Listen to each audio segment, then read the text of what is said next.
जय श्री राधे, जय श्री श्याम। गुरु चरणों में वंदन एवं आए हुए सभी भक्तों का हार्दिक अभिनंदन। महाराज, कल की कथा में हम लोगों ने बड़ी ही धूमधाम से वामन भगवान के जन्मोत्सव को मनाया, राम जी के जन्मोत्सव को मनाए और हमारे सांवरी सरकार के जन्मोत्सव को मनाए। महाराज बाबा नंद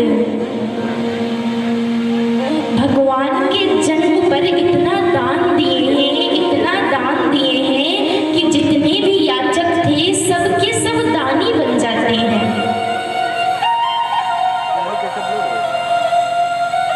जिस प्रकार से कल हम लोग यहाँ पर बधाइयाँ लुटाई, भगवान के जन्मोत्सव को मनाए, ठीक इसी प्रकार से ब्रजमंडल में भी ठाकुर जी के जन्मोत्सव को मनाया जा रहा है। बाबा नंद, मैया यशोदा जो कुछ भी घर में रखी है सब कुछ लुटा दे रही है ठाकुर जी के जन्मोत्सव पर। जितने भी याचक हैं वे यदि चांदी को पाते हैं तो चांदी को वही लुटाते हैं, सोना पाने के लिए आगे दौड़े जाते हैं। जो सोना पाते हैं सोना को भी छोड़ते हैं, हीरा पाने के लिए दौड़ते हैं।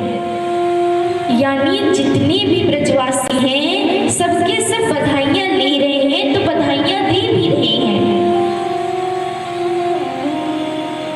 सभी लोग आनंद से भगवान के जन्मोत्सव को मना रहे थे। उसी समय बाबा नंद को याद आता है कि अभी हमें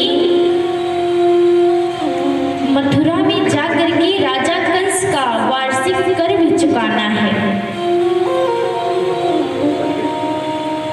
महाराज, जब बाबा को याद आता है तो गोकुल की रक्षा का कार्यभार ब्रजवासियों को सौंपते हैं और मथुरा कंस का कर चुकाने के लिए चले जाते हैं। मथुरा में कंस का कर चुकाते हैं और जब वहां से लौटने लगते हैं तो अपने मित्र वसुदेव जी से मिलने के लिए जाते हैं। वसुदेव जी से मिलते हैं, आपस में सुख और दुख की चर्चा को करते हैं। देखिए, मित्र का यही कर्तव्य होता है कि अपने मित्र के सुख दुख में सदैव साथ में रहे। यदि अपने पास दुख है तो उसे थोड़ा सा समझे, छोटा सा समझे, और यदि मित्र का कोई दुख है तो उसे सुमेरु पर्वत यानी बहुत विशाल समझे और सुमेरु पर्वत समझ करके उस कष्ट का निवारण करे। वही प्रथम श्रेणी का, उत्तम श्रेणी का मित्र होता है। जे न मित्र दुखी होई दुखारी, तिनहि बिलोकत पातक भारी। आपस में सुख दुख की चर्चा को करते हैं। उसी समय वसुदेव जी बाबा नंद से कहते हैं कि बाबा, अरे तुम यहाँ पर क्या कर रहे हो? मुझे ऐसा लगता है कि तुम्हारे ब्रज में, तुम्हारे गोकुल में कोई संकट आने वाला है। जाओ अपने गोकुल को संभालो। अब महाराज, जब बाबा नंद गोकुल से चले जाते हैं तो इधर गोकुल में राजा कंस के द्वारा भेजी गई पूतना मौसी का आगमन हो जाता है।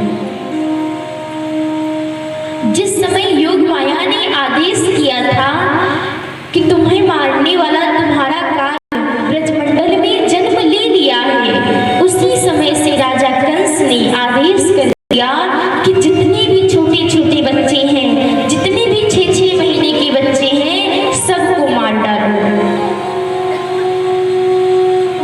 अब महाराज, पूतना अपने स्वरूप को एक सुंदरी के जैसा बनाती है और एक एक घर में जाकर के छोटे छोटे बच्चों को मारना प्रारंभ कर देती है।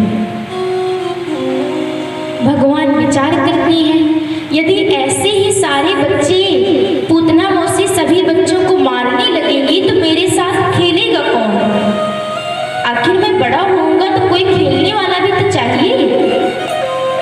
समय योग माया को भगवान आदेश देते हैं कि देवी जाओ, पूतना मौसी को मेरे घर की तरफ लेकर के आओ। योग माया जाती है, पूतना के मस्तक पर बैठती है और पूतना सीधे नंद भवन की ओर चली आती है।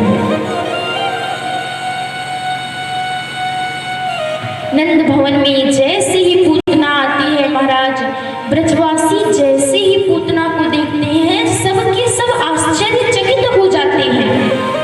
ऐसा दिव्य स्वरूप बनाई है कि सब के सब आश्चर्यचकित हो गए।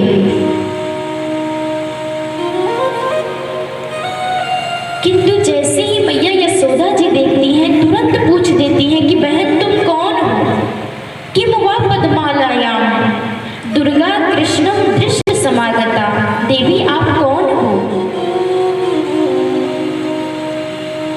पूतना को जब इस प्रकार से सुनने को मिलता है कि सब आश्चर्यचकित हैं, कोई मुझे पहचान नहीं रहा, तो उसी वक्त पूतना झूठ बोल देती है। कहती है मथुरा वासिनी गोपी सांप्रतम विप्र कामिनी। अरे बहन, मैं मथुरा में एक ब्राह्मण की ब्राह्मणी हूँ, तुम्हारे लाला को दर्शन करने आई हूँ, आशीर्वाद देने आई हूँ। अपने लाला को लेकर के आओ, मैं आशीर्वाद दे दूँ और चली जाऊँ। जैसे ही यशोदा जी सुनती हैं कि आशीर्वाद देने के लिए ब्राह्मणी आई हैं, तुरंत ठाकुर जी को लेकर के आ जाती हैं, पूतना मौसी के गोद में दे देती हैं। किंतु महाराज जैसे ही भगवान पूतना मौसी के गोद में जाते हैं तुरंत अपने नेत्रों को बंद कर लेते हैं। अब भगवान ने अपने नेत्रों को क्यों बंद किया? इसमें संतों की, गुरुजनों की अनेकों भाव हैं। एक संत कहते हैं कि भगवान विचार करते हैं कि हम तो आए थे माखन मिश्री खाने के लिए और पूतना मौसी पहले आ गई हमें मारने के लिए। महाराज पूतना एक एक बच्चों को मार दे रही है। किस प्रकार से? अपने स्तनों में कालकूट का विष लगा करके आई है, बच्चों को दुग्ध पान कराने के बहाने से मार दे रही है।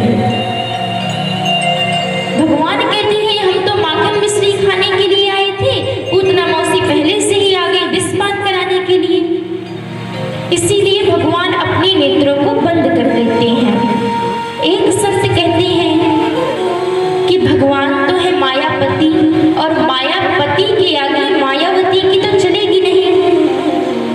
यदि भगवान पूतना को देख लेंगे, अपनी दृष्टि से देख लेंगे, तो पूतना का शरीर तो वास्तविक शरीर सबके सामने प्रकट हो जाएगा। क्यों? क्योंकि जिसे भगवान देख ले उसका कल्याण होना तो सुनिश्चित हो जाता है। और यदि पहले ही देख लेंगे तो दुग्ध का पान कैसे करेंगे? एक संत कहते हैं कि भगवान अपने नेत्रों को इसलिए बंद करते हैं क्योंकि वे नेत्र बंद करके महादेव का दर्शन करने लगते हैं, उनका ध्यान करने लगते हैं, उनसे प्रार्थना करने लगते हैं कि प्रभु आप आइए, विष का पान कीजिए और दुग्ध का पान मैं कर लूंगा। भोलेनाथ आते हैं, भगवान की जिह्वा पर बैठते हैं और विष का पान करना प्रारंभ कर देते हैं। ठाकुर जी दुग्ध का पान करते हैं, किंतु महाराज भगवान की क्रोध ने पूतना के प्राणों का पान करना प्रारंभ कर दिया। पूतना उसी समय चीख पड़ती है महाराज, सामुंच मुंचालंति प्रभासिणी निष्पीड्यमानाखिल जीव मरमणि प्रवृत्त नेत्रे चरणो भुजो मुहुर प्रस्विन्न गात्रा क्षिपति रोदः। पूतना चीख पड़ती है, सामुंच मुंचा, अरे छोड़ दो छोड़ दो। पूतना को कष्ट होने लगता है, चीखने लगती है। ठाकुर जी कहते हैं मौसी जी मैं शीघ्रता से तो किसी को पकड़ता नहीं हूँ, मैं जल्दी से तो किसी को पकड़ता नहीं हूँ, और एक बार जब मैं किसी को पकड़ लेता हूँ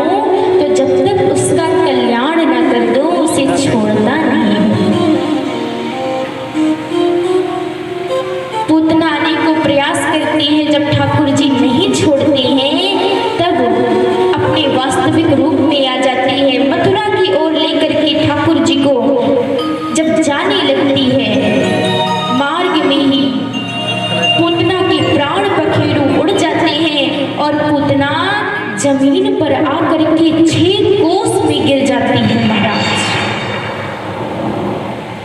6 कोस में जैसे ही गिरती है वैसे ही महाराज पद्मानो पहितदेहास त्रिगभ्युद्यंतरद्रुमान चूर्णयामास राजेंद्र महदासी तमद्भुतम। 6 कोस का मतलब होता है 18 किलोमीटर। 6 कोस में जितने भी वृक्ष थे सबके सब चकनाचूर हो जाते हैं।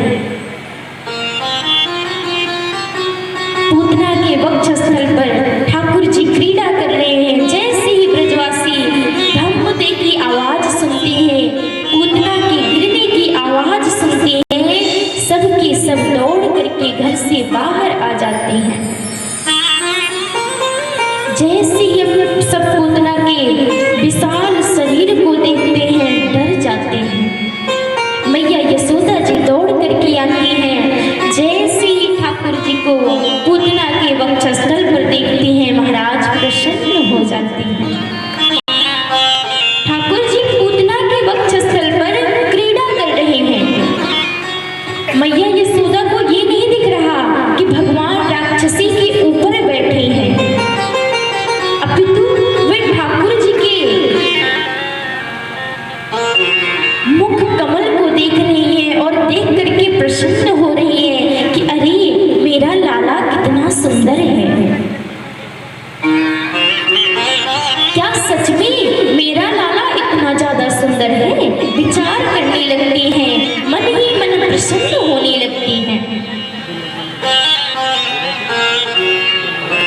महाराज भगवान विचार करने लगते हैं, यदि मैया ऐसे ही प्रसन्न होती रहेगी तो ब्रजवासियों को तो अभी ही पता लग जाएगा कि मैं कोई साधारण बालक नहीं हूँ। इसलिए भगवान रोना प्रारंभ कर देते हैं और जैसे ही रोना प्रारंभ कर देते हैं मैया विचलित हो जाती हैं। किसी तरह से ब्रजवासी सीढ़ी को लगा करके पूतना के वक्षस्थल पर से ठाकुर जी को नीचे उतारते हैं। मैया ठाकुर जी को हृदय से लगा लेती हैं। इतने में महाराज बाबा नंद का आगमन ब्रजमंडल में हो जाता है। बाबा नंद जैसे ही आते हैं ब्रजवासी सब के सब बाबा नंद के पास में जाते हैं और कहते हैं बाबा गजब है गयो। बाबा नंद कहते हैं का भयो? ब्रजवासी कहते हैं कि आपके जाने की देर ना भई, उतनी में ही पूतना मौसी यहाँ पर आ गई। हमारे लाला को लेकर के मथुरा की ओर जा रही थी, सो ठोकर लगी और गिर गई, सो इनके प्राण पखेरु सबके सब निकल गए। एक ब्रजवासी कहता है अगर ठोकर लगने से गिरती तो मुख के बल ना गिरती, ये तो पीठ के बल गिरी है। इतने में बाबा नंद कहते हैं ब्रजवासियों कुछ भी हो जाए, पर आज मैं ये तो जान गया कि मेरे जो मित्र वसुदेव हैं वो 1 नंबर के ज्योतिषी हैं। उन्होंने मुझे मथुरा में ही संकापित कर दिया था कि बाबा तुम्हारे गोकुल में कुछ उत्पात होने वाला है। देखो कितना बड़ा संकट हमारे ब्रजमंडल में आ गया। ब्रजवासी कहते हैं बाबा अब जो होना था सो तो हो गया, लाला सही सलामत बच गया, किंतु अब ये बताओ हम लोग अपने दूध दही माखन को किस प्रकार से यहाँ से मथुरा ले जाएंगे बेचने के लिए? ये तो मथुरा और गोकुल का रास्ता ही जाम कर गई है। बाबा नंद कहते हैं कि ब्रजवासियों ऐसा करो तुम सबरी अपने अपने घरन से फरसा और कुल्हाड़ी को लेकर के आओ और फरसा कुल्हाड़ी को ला करके पूतना के ये जो लंबे लंबे हाथ पैर हैं इनको काटना प्रारंभ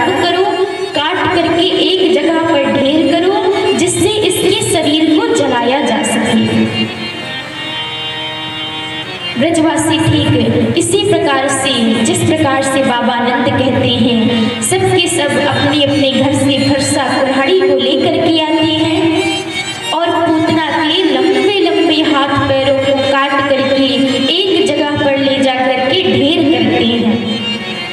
और महाराज आपको पता है, जैसे ही पूतना के शरीर में आग लगाई जाती है, वैसे ही महाराज दह्यमानस्य देहस्य धूमश्च, महाराज जैसे ही आग लगाई जाती है दिव्य सुगंध आने लगती है, दसों दिशाएं सुवासित हो जाती हैं।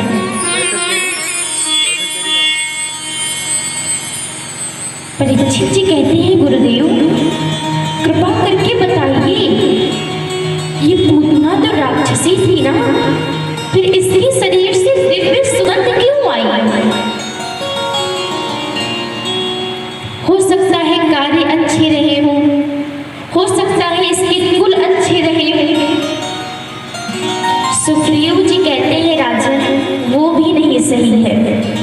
पूतना लोक बालकनी राक्षसी रुधिरासना जिघांस्यापि हरे स्तनम दत्त्वा सद्गतिम्।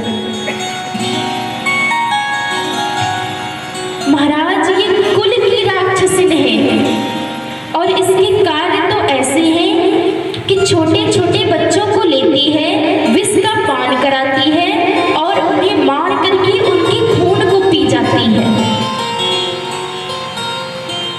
परीक्षित जी कहते हैं कि जब ये खून को पी जाती है तो इसे भगवान ने सद्गति क्यों प्रदान कर दी? इसके शरीर से दिव्य सुगंध क्यों आई? तब महाराज श्री सुखदेव जी कहते हैं, राजन भगवान अपने भक्तों के अवगुणों को नहीं देखते, वे तो गुणों को देखते हैं, वे तो गुणग्राही हैं।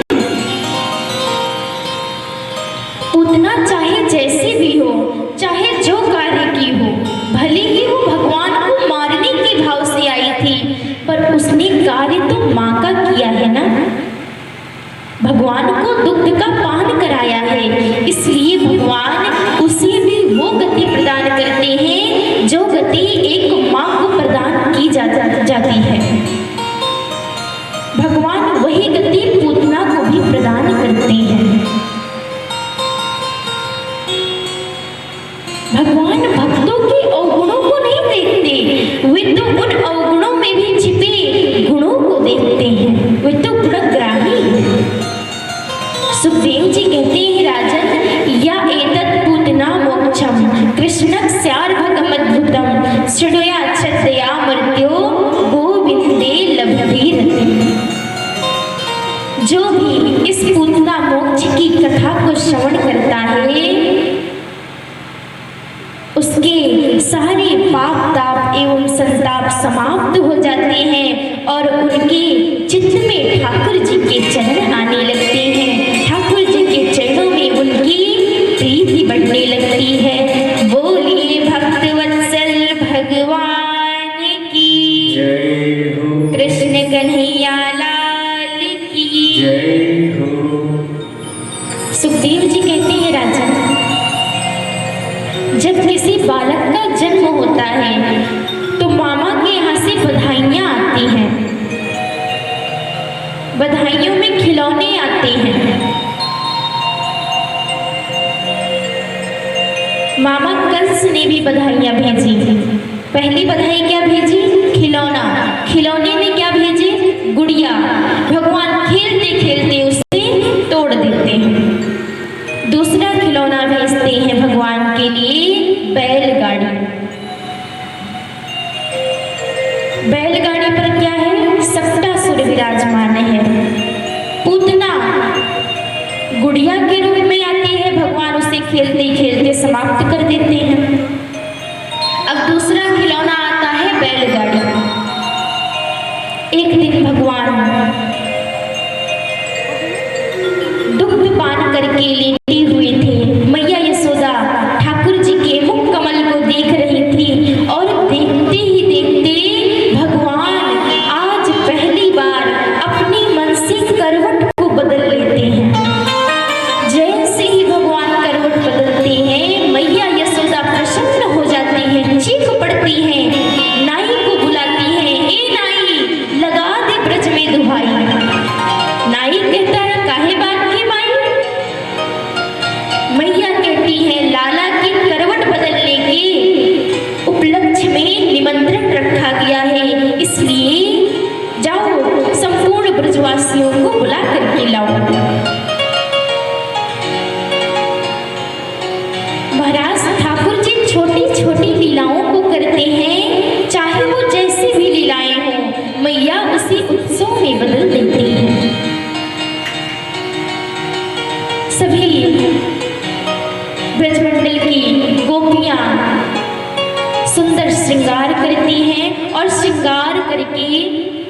मैया यशोदा के द्वार पर पहुंचती हैं और मैया यशोदा जी के द्वार पर पहुंच करके मैया यशोदा को बधाई देना प्रारंभ कर देती है। मैया बधाई हो। मैया कहती है देखो बहनों, तुम सबको भी खूब खूब बधाई हो, पर थोड़ा धीरे धीरे बोलो, मेरा लाला अभी सो रहा है, नहीं तो ये जग जाएगा। गोपियां कहती हैं मैया यदि तुम्हें लाला ही सुनाना था तो हमें क्यों बुलाई हो? अरे हम लोग आए हैं तो नाचेंगे, गाएंगे, शोर भी मचाएंगे, और अभी बता दो यदि लाला सुनाना है तो हम लोग चले जाएंगे। मैया विचार करती हैं इन गोपियों को तो कोई समझा नहीं सकता, तो भगवान के पालने को उठाती हैं और घर के बाहर ले जाकर के छकरे पर लटका देती हैं। अब महाराज उसी छकरे पर सट्टासुर नामक दैत्य विराजमान था। अब नंद भवन के भीतर बधाइयां गाई जा रही हैं, गोपियां नृत्य कर रही हैं, ठाकुर जी के करवट बदलने के उत्सव को मना रही हैं। और इधर ठाकुर जी विचार करते हैं कि बताओ भीतर नंदोत्सव चल रहा है और हम बाहर छकरे में लटक रहे हैं। महाराज ठाकुर जी जैसे ही इस दृश्य को देखते हैं तो रोना प्रारंभ कर देते हैं। महाराज जब रोना प्रारंभ कर देते हैं तो कोई भी ठाकुर जी की आवाज को नहीं सुनता। देखिए बालक यदि कष्ट में है तो वो अपने मुख से तो बता नहीं सकता, वे अपने मुख से तो बोल नहीं सकते। बालक के पास कौन सा बल होता है यदि वो कष्ट में होता है तो कहते हैं बाला नाम रोदनम बलम। बालक को कोई कष्ट होता है तो वो रोना प्रारंभ कर देता है। ठाकुर जी भी यहाँ पर रोना प्रारंभ कर दिए हैं, किंतु ठाकुर जी के रोने की आवाज को कोई भी नहीं सुन रहा है। रोते रोते ठाकुर जी छकरे पर, उस बैलगाड़ी पर पाद प्रहार करते हैं और छकरे पर बैठे हुए सट्टासुर का गोविंदाय नमो नमः हो जाता है। बोलिए भक्त वत्सल भगवान की जय हो, कृष्ण कन्हैया लाल की जय हो। महाराज जैसे ही छकरा टूटता है, टूटने की आवाज को गोपियां मैया यशोदा सुनती हैं, दौड़ करके घर से बाहर आती हैं। क्या देखती हैं? छकरा टूटा हुआ है। ठाकुर जी मुस्कुरा रहे हैं। मैया यशोदा दौड़ करके जाती हैं, ठाकुर जी को उठा करके अपने हृदय से लगा लेती हैं। सब लोग विचार करने लगते हैं कि ये छकरा टूट कैसे गया। उसी समय पास में कुछ बालक खेल रहे थे, वे आते हैं और कहते हैं मैया मैं बताऊं छकरा कैसे टूट गया। मैया कहते हैं हाँ लाला बताओ कैसे टूट गया। बालक कहते हैं मैया आप लोग भीतर थे, हमें लगता है लाला को भूख लगी थी और भूख लगने के कारण ये रोना प्रारंभ करते हैं। जब इनके रोने की आवाज को कोई नहीं सुना मैया तो ये क्रोध में आकर के पाद प्रहार किए और छकरा टूट गया। मैया कहते हो गया तुम लोगों का? बालक कहते हैं सही तो बताया मैया, लाला ने अपने पाद प्रहार किया, जैसे ही पैरों को मारा छकरा टूट गया। मैया कहती हैं कि तुम सब बावरे हो गए हो क्या? अरे छोटे से लाला के पैर लगने से, नेक से फूल से लाला के पैर लगने से ये छकरा टूट जाएगा। जितने भी बालक थे सब के सब कसम खा खा करके हार जाते हैं, पर मैया यशोदा विश्वास नहीं मानती कि मेरे लाला के पैर लगने से ये छकरा टूट गया। लेकर के भीतर जाती है महाराज। इस प्रकार से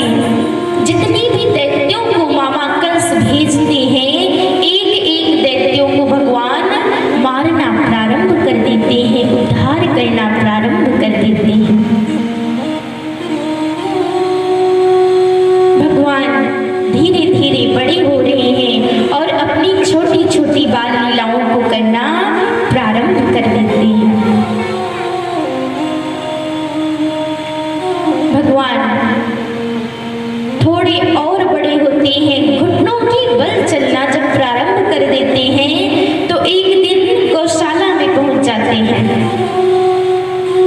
अब महाराज जैसे ही गौशाला में पहुंचते हैं तो बाबा नंद वहां पर बैठे हुए थे। उनके पीछे एक बछड़ा बैठा हुआ था। भगवान जाते हैं और बछड़े की पूंछ को पकड़ लेते हैं। जैसे ही भगवान बछड़े की पूंछ को पकड़ते हैं महाराज, बछड़ा उठ करके भागने लगता है। अब बछड़ा तो भागने लगता है किंतु ठाकुर जी पूंछ में से हाथ को नहीं छुड़ा पाते। पीछे पीछे ठाकुर जी भी लटके हुए उसके पीछे जाने लगते हैं। अब महाराज रोने लगते हैं। ठाकुर जी डर जाते हैं। दौड़ करके मैया यशोदा जी आती हैं। किसी प्रकार से बछड़ा की पूंछ से ठाकुर जी के हाथ को छुड़ाती हैं और लेकर के भीतर जाती हैं, स्नान कराती हैं, दुग्ध का पान कराती हैं। और अब ठाकुर जी स्वयं चलना प्रारंभ कर देते हैं। जब ठाकुर जी चलने लगते हैं तो अब वे ब्रजमंडल में गोपियों के घर पर जाने लगते हैं। सभी गोपियों के मनोगत भाव को पूर्ण करते हैं। एक दिन भगवान एक गोपी के घर में जाते हैं। वो गोपी आज सत्यनारायण व्रत की कथा को कराने वाली होती है। घर में सत्यनारायण व्रत की कथा का आयोजन है। तो सबसे पहले गोपी अपने पूरे घर को गोबर के द्वारा गोबर से लिपाई करती है। पूरे घर में लिपाई करती है और उसके बाद जहां पर व्रत कथा करानी है वहां पर 2 पीढ़ी रखती हैं शालिग्राम जी को विराजमान करने के लिए। अब महाराज अभी कथा तो प्रारंभ हुई नहीं, उसके पहले ही ठाकुर जी वहां पर पहुंच जाते हैं। जो 2 पीढ़े रखे गए हैं उन दोनों पीढ़ों पर छोटे छोटे कुत्ते के पिल्लों को लेकर के आते हैं और पीढ़े पर विराजमान कर देते हैं। गोपी को बुलाते हैं, अरे गोपी सुनती हो, देखो तुम्हारे देवता आ गए, लाओ प्रसाद चढ़ाओ इनको। गोपी दौड़ करके आती है, कहती अरे लाला तूने ये क्या कर दिया? अभी तो मैंने पूरे घर की सफाई की थी, पूरे घर को गोबर के द्वारा लेपा था और तुम यहाँ पर पिल्लों को ला करके बिठा दिए। गोपी डांटने लगती है महाराज। ठाकुर जी वहां से तुरंत 9, 2, 11 हो जाते हैं। पुनः गोपी अपने घर को साफ करती है, गोबर के द्वारा पुनः लिपाई करती है। इस प्रकार से गोपियों के हृदय के मनोगत भाव को भगवान पूर्ण कर रहे हैं। गोपियां चाहती हैं कि ठाकुर जी मेरे घर पे आए और वे हमारे घर पे आकर के लीलाएं करें, हमारे नेत्रों के सन्मुख रहें। एक दिन भगवान बैठे थे, विचार करते हैं कि ये जितने भी ब्रजवासी हैं जब देखो मुझे लाला लाला कह करके पुकारते रहते हैं।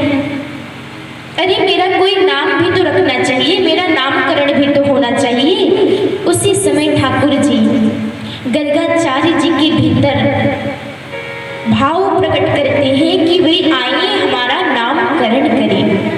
गर्गा पुरोहितो राजन यदु नाम सुमहातपा ब्रजम जगाम नंदस्य वसुदेव प्रणोदितः। आज गर्गाचार्य जी का ब्रजमंडल में आगमन हुआ है। जैसे ही बाबा नंद गर्गाचार्य जी को देखते हैं प्रसन्न हो जाते हैं, प्रसन्न हो जाते हैं महाराज और भीतर बुलाते हैं, पैरों को धुलते हैं, चरणों तक लेते हैं और प्रार्थना करने लगते हैं कि गुरुदेव हमारे लाला का नामकरण कर दीजिए। आप आ ही गए हैं तो हमारे बालकों का नामकरण करके ही जाइए। गर्गाचार्य जी कहते हैं इतना समय बीत गया है, अभी तक तुम्हारे बालकों का नामकरण नहीं हुआ। बाबा नंद कहते हैं कि अभी ना मेरे ही बालक का नामकरण किया गया है, ना रोहिणी जी के बालक का ही नामकरण किया गया है, आप कर दीजिए। गर्गाचार्य जी कहते हैं कि यदि अभी तक नामकरण नहीं हुआ है तो मैं नामकरण कर भी नहीं सकता। क्यों? क्योंकि मैं वसुदेव का कुलगुरु हूँ, तुम्हारे कुलगुरु मैं नहीं हूँ। यदि मैं तुम्हारे बालक का नामकरण करूंगा तो कंस को अभी तो शक ही है कि उनका काल तुम्हारा लाला ही है, पर जब मैं नामकरण कर दूंगा तो उसे पूरा पूरा विश्वास हो जाएगा कि ये तुम्हारा छोरा नहीं है, ये वसुदेव और देवकी का ही छोरा है, और इसे वो मारने के लिए अनेकों प्रयास करने लगेंगे। देखिए बाबा, आपके घर पे कोई छोटा सा भी कार्यक्रम होता है तो वो बहुत बड़ा विशाल भव्य रूप धारण कर लेता है, इसीलिए मैं तो नामकरण नहीं करने वाला। बाबा नंद कहते हैं, बाबा जी आप तो केवल नाम रख दीजिए, बाकी चिंताएं छोड़िए।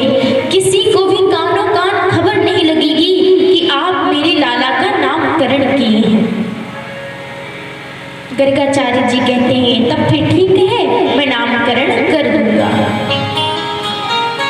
गर्गाचार्य जी को लेकर के जाते हैं, गौशाला में विराजमान कराते हैं और दौड़ करके नंद भवन में आते हैं, आवाज लगाते हैं यशोदा जी को। यशोदा जी आती है, बाबा नंद कहते हैं देवी आज हमारे घर में बहुत बड़े सिद्ध महात्मन का आगमन हुआ है, हम अपने बालक का नामकरण उन्हीं से कराएंगे, शीघ्र अपने बालक को लेकर के आ जाओ। इतना कह करके बाबा नंद चले जाते हैं। अब इधर महाराज मैया यशोदा रोहिणी जी के पास में जाती हैं और कहती हैं अरे बहन, ना जाने कौन से बाबा को लेकर के चले आए हैं, हमें पहले से बताए भी नहीं। यदि पहले से बताए होते तो हम सभी ब्रजवासियों को बुलाते, बढ़िया उत्सव कराते। अब अपने बालक का नामकरण हम ऐसे रूखे सूखे में ही रख देंगे क्या? और ना जाने ये बाबा जानकार है भी कि नहीं, कुछ आता जाता है कि नहीं, हम लोग कैसे अपने बालक का नामकरण करा दें? यशोदा जी कहती हैं चलो पहले इनका परीक्षण किया जाए। रोहिणी जी ने कहा क्या करोगी? यशोदा जी कहती हैं कि मेरे बालक को लो, तुम पकड़ लो, तुम्हारे बालक को मैं ले लेती हूँ। यदि बाबा जी पहचान गए कि जो तुम्हारे गोद में लाला है वो मेरा है और जो मेरे गोद में लाला है वो तुम्हारा है, तो हम अपने आप जान जाएंगे कि बाबा जी जानकार हैं। आपस में बालक को बदलती हैं और गौशाला में पहुंचती हैं। गर्गाचार्य जी की जैसी ही सन्मुख पहुंचती हैं महाराज, गर्गाचार्य जी की दृष्टि रोहिणी जी पर पड़ती है। जैसे ही दृष्टि पड़ती है गर्गाचार्य जी बोल पड़ते हैं अरे माता जी, अयम ही रोहिणी पुत्रो रमयन सुहृदो गुणे आख्यास्ते राम इति बलाधिक्यात् बलं विदुः। अरे मैया यशोदा, आपकी गोद में जो बालक है ये तो रोहिणी जी का है, और रोहिणी जी के गोद में जो बालक है वो तो आपका है। आपने रोहिणी जी के बालक को लिया है, इसलिए इनका नाम पड़ेगा रोहिणी, एक नाम पड़ेगा संकर्षण, और ये बड़ी ही मर्यादावान होंगी, बिल्कुल रामचंद्र जी जैसे होंगे, इसलिए इनका एक नाम पड़ेगा राम, किंतु बल अधिक होने के कारण आगे लग जाएगा बलराम। इस प्रकार से महाराज रोहिणी जी के बालक का नामकरण करते हैं। मैया यशोदा जी कहते हैं बाबा जी अब छोटे वाले बालक का भी नामकरण कर दीजिए। जैसे ही महाराज गर्गाचार्य जी हमारे ठाकुर जी के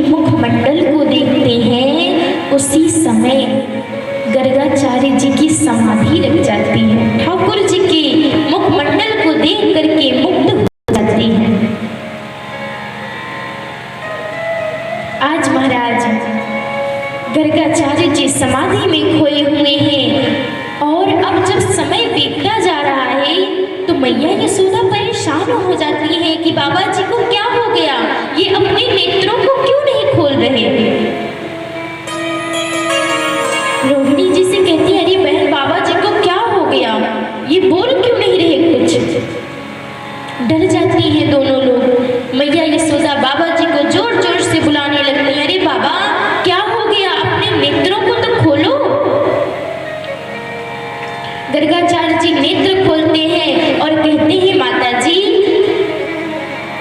मैंने छोटे वाली लाला का नाम सोच लिया। मैया कहती है, बाबा ऐसे भी कोई नाम सोचता है। अरे आपके सोचने के चक्कर में तो हम लोग भी सोच में पड़ गए कि आपकी सांस चल रही है कि नहीं, ऐसे भी कोई नाम को सोचता है। गर्गाचार्य जी नाम को बताती हैं, कहते हैं मैया आपकी लाला का नाम होगा श्री कृष्ण। बोलिए कृष्ण कन्हैया लाल की। गर्गाचार्य जी नाम रखते हैं। मैया यशोदा जी कहती हैं, बाबा इस नाम का अर्थ क्या होगा। गर्गाचार्य जी ने कहा, कर्ष्यति इति कृष्ण। ये जिसे भी देखेंगे उसे अपनी ओर आकर्षित कर लेंगे, इसीलिए इनका नाम पड़ेगा कृष्ण। मैया इनके अनेकों नाम होंगे, जैसे जैसे ये लीलाएं करते जाएंगे वैसे वैसे इनके नाम भी पढ़ते जाएंगे। कोई इन्हें कृष्ण कहेगा, कोई कन्हैया कहेगा, कोई माधव, कोई गोविंद। मैया इनके गोपाल सहस्त्र नाम अनेकों नाम होंगे। बहूनि सन्ति नामानि रूपाणि च सुदस्यते गुणकर्मान् रूपाणि तान्यहं वेदनो जनः। अनेकों नाम होंगे। मैया कहती है, बाबा मुझे तो आपने ऐसा ही नाम बताया जिसे तो मैं ले भी नहीं पाऊंगी। अरे ये कृष्ण मैं कैसे बोलूंगी। मैया कहती है रोहिणी जी से कि बाबा जी ने नाम रख दिया, चलो ठीक है, पर हम लोग बाबा जी के जाने के बाद अपने अपने हिसाब से अपने अपने बालकों का नामकरण कर देंगे।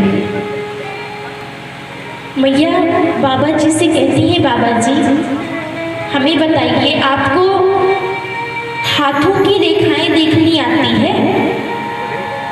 गर्गाचार्य जी कहती है, हाँ देखनी तो आती है, किसकी रेखाएं देखनी है। महाराज मैया यशोदा कहते हैं, अरे और किसकी देखनी होगी, मेरे लाला की हस्तरेखाएं देखनी है। लेकिन मेरे लाला की हाथों की रेखाएं देख करके बताओ कि मेरा लाला बड़ा होकर के क्या करेगा। गर्गाचार्य जी कहते हैं, मैया तुम्हारा लाला बड़ा होकर के तुम्हारा बड़ा ही नाम करेगा, ये बड़ा भारी विश्वविद्यालय खोलेगा। मैया प्रसन्न हो जाती है, अरे बाबा मेरा लाला विश्वविद्यालय खोलेगा। हाँ मैया, और जानना चाहती हो इसके विद्यालय का नाम क्या होगा। मैया कहती है, बताओ बाबा। गर्गाचार्य जी कहते हैं, इसके विद्यालय का नाम होगा बाल गोपाल चौर विद्या प्रसारण मंडल। मैया जानना चाहती हो क्या सिखाया जाएगा। मैया ने कहा, विद्या ही सिखाई जाएगी, स्कूल में विद्यालय में शिक्षा ही तो सिखाई जाती है। बाबा कहते हैं, मैया जिस विद्यालय को तुम्हारा लाला खोलेगा ना, उसमें ऐसी कोई शिक्षाएं नहीं सिखाई जाएंगी, कोई ज्ञान की बात नहीं सिखाई जाएगी। इसके विद्यालय में चोरी करना सिखाया जाएगा। ये जो तुम्हारा लाला है, चोरों का सरदार होगा, अध्यक्ष होगा। अब महाराज मैया अपने मुख पे हाथ रख लेती हैं। अरे बाबा, यदि मेरा लाला चोरी करेगा तो इसके तो विवाह भी नहीं होंगे।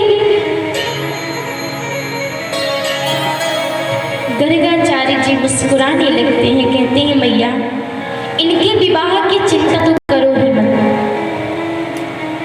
मैया कहती है क्यों ना करूं, अरे ये चोरी करेगा तो कौन पिता अपनी पुत्री को इसके साथ में ब्याहेगा? कोई अपनी पुत्री को देना चाहेगा क्या? गर्गाचार्य जी ने कहा मैया तुम्हारे लाला के एक विवाह नहीं होंगे, 2 विवाह नहीं होंगे, 100 विवाह नहीं होंगे, 200 विवाह नहीं होंगे, 1000 भी नहीं होंगे, 2000 भी नहीं होंगे, तुम्हारे लाला के 16,108 विवाह होंगे।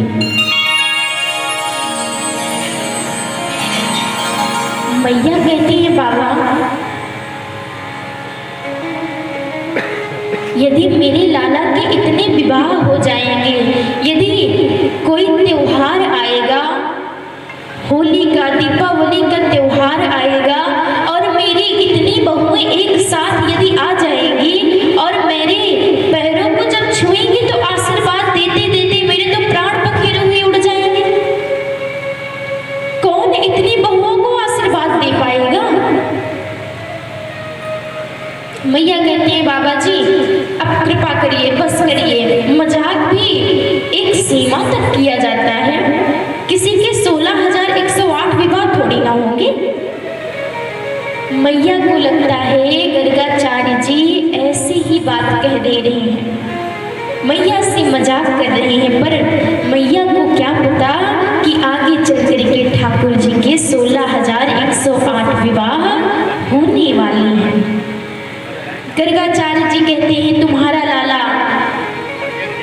बड़ा होकर के बहुत बड़ा महाराजा बनेगा, सभी बातों को बताते हैं और अब बाबा नंद गर्गाचार्य जी को अनेकों दान देते हैं, दान दे करके गर्गाचार्य जी को विदा करते हैं। मैया यशोदा जी और रोहिणी जी अपने अपने हिसाब से बालक का नाम रख देती हैं। ठाकुर जी के नाम को रखती है कन्हुआ और दाऊ भैया के नाम को रखती है बलुआ। अब धीरे धीरे दोनों बालक बड़े हो रहे हैं और अब ठाकुर जी अपनी सबसे प्रसिद्ध लीला को करने जा रहे हैं। अब ठाकुर जी माखन चोरी की लीला को करने जा रहे हैं। महाराज ठाकुर जी के यहाँ देखिए गायों की कमी नहीं है। ठाकुर जी का जब जन्म हुआ था, जन्म होते ही बाबा नंद 2 लाख गायों का तुरंत दान कर दिए थे।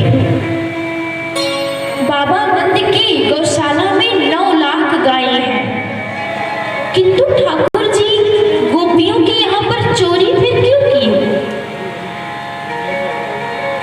इनके घर पर दुग्ध दही माखन की कमी थोड़ी ना है, फिर इन्होंने चोरी क्यों की? तो महाराज गोपियां दिन रात विचार करती हैं कि ठाकुर जी मेरे भी घर पे आए, मेरे हाथों के द्वारा बनाए गए माखन को खाएं। कब ठाकुर जी मेरे घर पे आएंगे और मेरी माखन को खाएंगे? गोपियों को सुख प्रदान करने के लिए ठाकुर जी गोपियों के घर पर जाकर के माखन चोरी की लीला को करते हैं।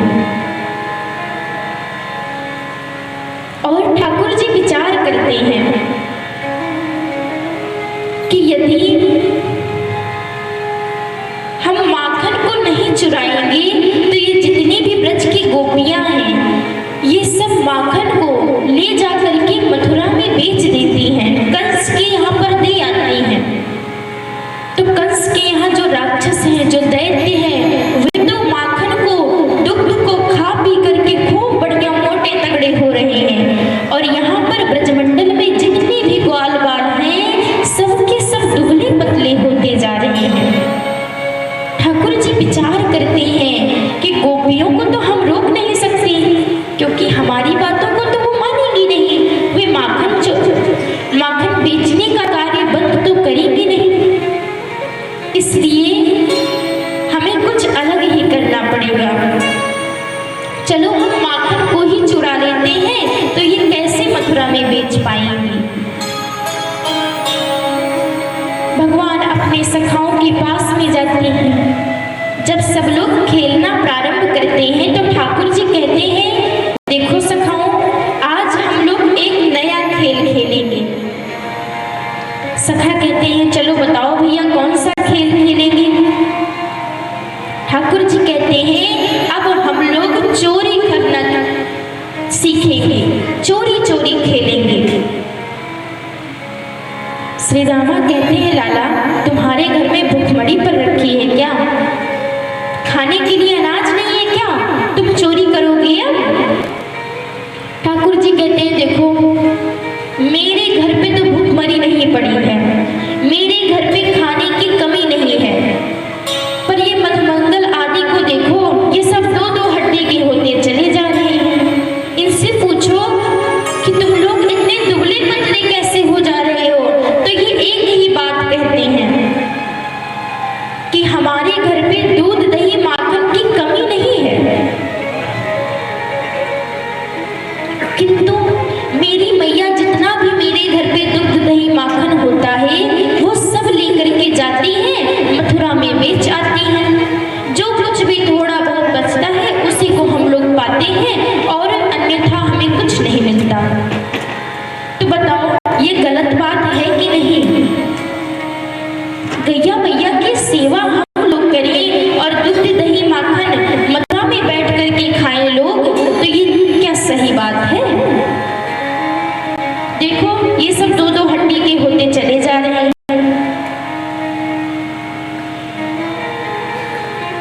श्री रामा कहते हैं, लाला बात तो तुम सही कह रहे हो, चलो ठीक है, अब हम लोग तुम्हारे साथ चोरी चोरी खेलेंगे, लेकिन चोरी प्रारंभ कहाँ से करेंगे? भगवान कहते हैं कि ऐसा करो, तुम सब लोग सर्वप्रथम अपने अपने घर पर चोरी करो। भगवान ने ऐसा क्यों कहा? क्योंकि भगवान विचार करते हैं कि यदि मैं गोपियों के घर पर जाकर के माखन चोरी की लीला को सर्वप्रथम करूंगा तो गोपियां तो हमारी इस लीला से प्रसन्न होंगी, किंतु मैया यशोदा को तो हमेशा उलाहने ही सुनने पड़ेगी, कभी वे इस लीला का दर्शन ही नहीं कर पाएंगी। तो कुछ ऐसा किया जाए कि सर्वप्रथम मैया यशोदा ही हमारी इस लीला का दर्शन करें। इसलिए ठाकुर जी कहते हैं कि तुम सब लोग सर्वप्रथम अपने अपने घर में चोरी करो। सभी ग्वाल बाल जाते हैं, अपने अपने घर में चोरी करते हैं। ठाकुर जी भी अपने घर में पहुंचते हैं, विचार करते हैं चोरी किस समय किया जाए। विचार करते करते ठाकुर जी को जो दोपहर का समय है वो चोरी करने के लिए सबसे शुभ अवसर लगता है। क्यों? क्योंकि ब्रजमंडल में उस समय दोपहर में सभी ब्रजवासी अपने अपने कार्य को करने के बाद, प्रसाद पाने के बाद दोपहर में विश्राम करते थे। भगवान दोपहर में दुग्ध दही माखन के कक्ष में पहुंचते हैं और पहुंच करके चारों तरफ मटकी को ढूंढने लगते हैं, माखन को ढूंढने लगते हैं, चारों तरफ देखते हैं। जब कहीं नहीं दिखाई पड़ता, दृष्टि नीचे पहुंचती है, अरे माखन की मटकी तो यहाँ पर रखी है। दौड़ करके जाते हैं ठाकुर जी, माखन की मटकी में हाथ डालते हैं और जैसे ही माखन को निकालते हैं महाराज, वैसे ही सामने मणिमय स्तंभ दिखाई पड़ जाता है, अर्थात दर्पण दिखाई पड़ जाता है। आज ठाकुर जी पहली बार दर्पण देख रहे हैं। यदि कोई छोटा सा बालक पहली बार दर्पण देखे तो क्या उसे ये पता चल पाएगा कि इसमें जो दिख रहा है वो हमारा ही स्वरूप है? ठाकुर जी को भी समझ नहीं आया। ठाकुर जी विचार करते हैं कि अरे मैया ने तो यहाँ पे पहले से ही एक छोरा बैठा रखा है माखन की रखवाली के लिए। मैया तो बड़ी चालाक है,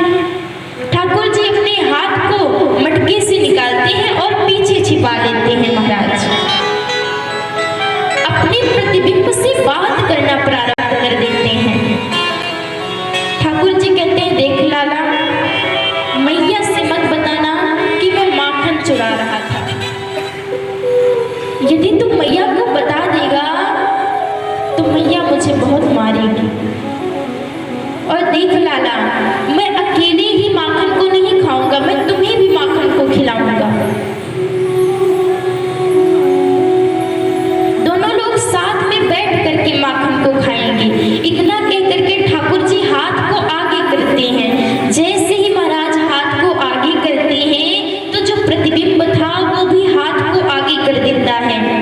ठाकुर जी कहते हैं कि अब कलेजे में ठंडक पहुंच गई। अरे छोरे, तू तो मुझसे भी बड़ा चोर निकला, तू पहले ही यहाँ पर हाथ में माखन लेके बैठा है। देख लाला, तू भी चोर मैं भी चोर, चलो दोनों लोग माखन को खा लेते हैं, मैया को दोनों लोग नहीं बताएंगे। ये सारी बात पीछे खड़ी होकर के मैया यशोदा जी सुन रही थी। ठाकुर जी जब अपने प्रतिबिंब से बात कर लेते हैं तो मैया आवाज लगाती है, अरे लाला कहाँ हो, कन्हैया कहाँ चला गया। आवाज लगाते लगाते महाराज माखन के कक्ष में पहुंच जाती हैं। ठाकुर जी डर जाते हैं, अरे लाला तू यहाँ पे क्या कर रहा है। ठाकुर जी कहते हैं, मैया देख, तो मुझे चोर मत समझना, मैं चोरी करने नहीं आया था, मैं तो देखने आया था कि मेरी मैया इतनी मेहनत से माखन को बनाती है, कहीं कोई चोरी तो नहीं कर रहा है। और मैया तुम्हें पता है तुम्हारे घर में एक चोर घुस आया है। मैया कहती है, लाला तूने चोरी नहीं की समझ आता है, पर ये तेरे हाथ में माखन कैसे लग गया है। ठाकुर जी ने हाथ में माखन तो निकाला ही था ना, लाला ये हाथ में माखन कैसे लग गया। अरे मैया तू तो बड़ी भोली है, तुझे नहीं पता। अरे तूने ही तो एक बार जब पापा के पेट में जलन हो रही थी तो बाबा जी को आपने माखन खिलाया था। माखन खाते ही बाबा के पेट की जलन शांत हो गई थी। तो मैया ये जो आपने ये कड़ा पहना दिया है ना मुझे, जब मैं खेल रहा था तो खेलते खेलते धूप लगी, ये जलने लगा, तो मुझे वही याद आया और मैं माखन की मटकी में आकर के हाथ डाल दिया, मैं बड़े देर की ठंडक मिली। चलो ठीक है, पर ये तेरे मोहड़े पे माखन कैसे लगा है, मुख पे माखन कैसे लग गया। ठाकुर जी कहते हैं, मैया तू तो सच में बड़ी भोली है। एक चींटी मेरे ऊपर चढ़ रही थी, उसी चींटी को जब मैं हटाने चला तो मेरे मुख में माखन लग गया। मैया मैं चोर थोड़ी ना हूँ, आपको लगता है कि मैं चोर हूँ, पर मैया आपके घर में चोर अवश्य आया है। अच्छा लाला, तूने उसे चोरी करने से मना नहीं किया। ठाकुर जी कहते हैं, मैया मना तो बहुत किया, मैंने कहा उससे कि लाला तू चोरी क्यों कर रहा है, मेरी मैया से माखन यदि तू मांगेगा तो मैया तुझे माखन खिला देगी। तू मैया से माखन मांग कर तो देख, तुझे पेट भर के खिलाएगी। लेकिन मैया वो जो लाला है ना, जैसे जैसे मैं उसे समझाता हूँ वैसे वैसे वो मुझे आंख दिखाने लगता है। अरे मैया मैं नंद राय का छोरा और वो काला कलोटा सा छोरा मेरे ही घर में मुझे ही आंख दिखा रहा है।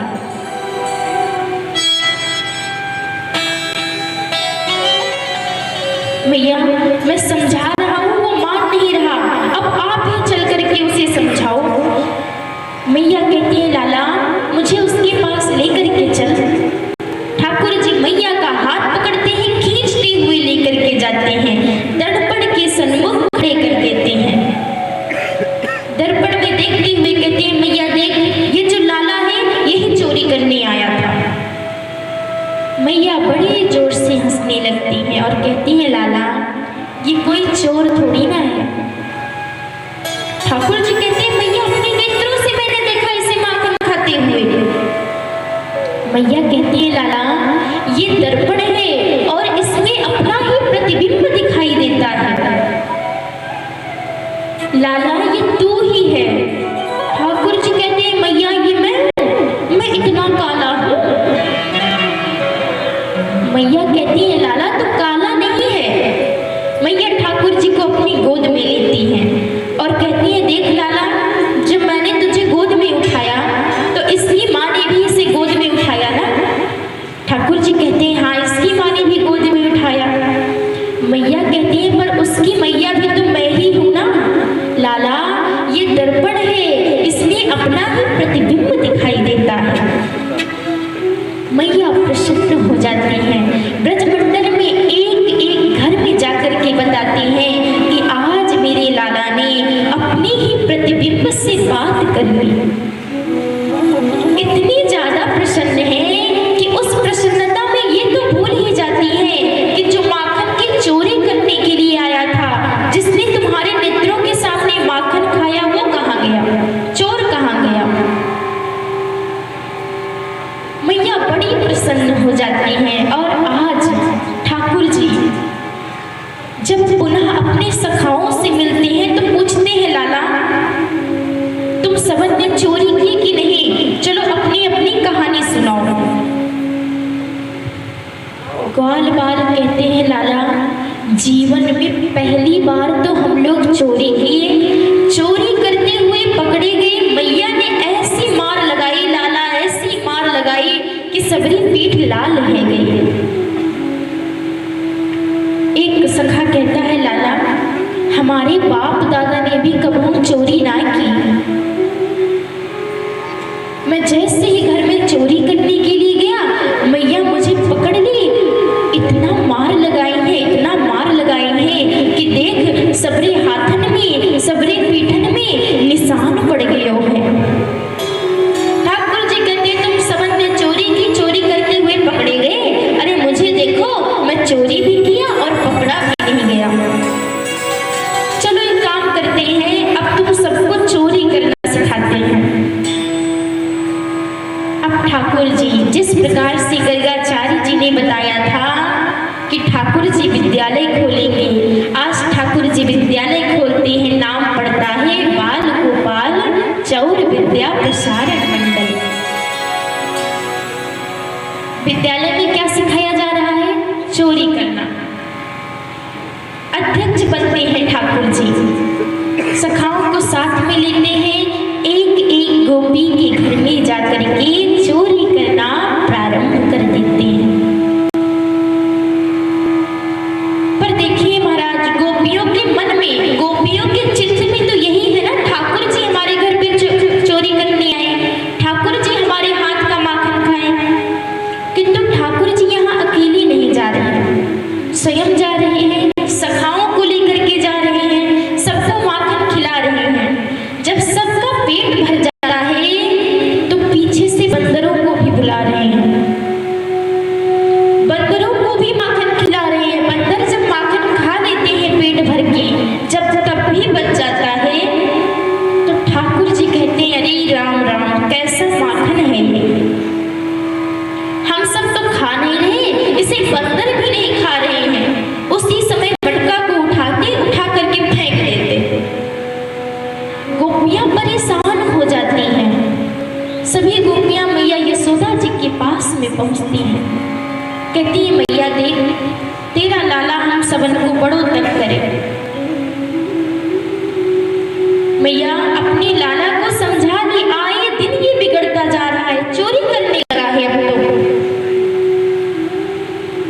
महाराज मैया कहती है देखो गोपियों मेरा लाला चोरी नहीं करता। गोपियां कहती है मैया मान, तू मान ले तेरा लाला चोर है, ये चोरी करता है। मैया गोपियों को डांटने लगती है, कहती है अगर तुम्हें बताना है कि मेरा लाला चोर है तो इसे रंगे हाथों पकड़ करके लाओ, तब मैं जानूं कि मेरा लाला चोर है। अब जितनी भी गोपियां हैं नंद भवन से चली जाती हैं, सब लोग बैठती हैं, आपस में मीटिंग करने लगती हैं। जितनी भी गोपियां हैं सब लोग बैठी हैं, आपस में वार्तालाप कर रही हैं कि ठाकुर जी को पकड़ा कैसे लाला को चोरी करते हुए रंगे हाथ हम लोग कैसे पकड़े। बड़ा ही सुंदर भाव है। आइए गोपियों के संग में हम लोग भी ठाकुर जी को पकड़ने का प्रयास करते हैं।